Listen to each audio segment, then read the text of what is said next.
Shortly after Aston Martin revealed its V12-powered DB11 Grand Tourer at the 2016 Geneva Motor Show, speculation mounted that it wouldn't be long until an 8-cylinder variant joined the lineup. It turns out those rumors were true, as the British carmaker announced that a twin-turbo 4.0-liter V8 sourced from its partnership with Mercedes's performance brand AMG would appear in the luxury GT car a year later.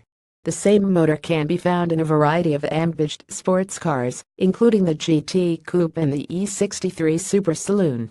It delivers 503 bhp and 498 lb-ft of torque to the rear axle, launching the Grand Tourer from 0-62 miles per hour in 4 seconds flat, and onto a top speed of 187 miles per hour. Meanwhile, the V12 model that sits above it in the range produces 600 bhp and 516 lb-ft of torque, with a 0-62 mile per hour time that's just 0.1 seconds faster than the V8. While the DB11 V8's numbers aren't as bombastic as those of the V12, says Auto Express, the 8-cylinder model is lighter and therefore has a better torque-to-weight ratio, making quicker where it really counts. Despite being sourced from AMG, Autocar says Aston Martin has placed its own induction and exhaust systems, its own Bosch ECU programming, and a wet sump, rather than the dry one that the Mercedes-AMG GT uses. However, the magazine says there's certainly a muffled tonelessness to the DB11's V8, and it's a shame that this car doesn't sound as majestic as last year's delectable vintage GT8. Nevertheless, Evo says the V8 DB11 feels taut and controlled over undulating roads when it's in Sport and Sport Plus modes.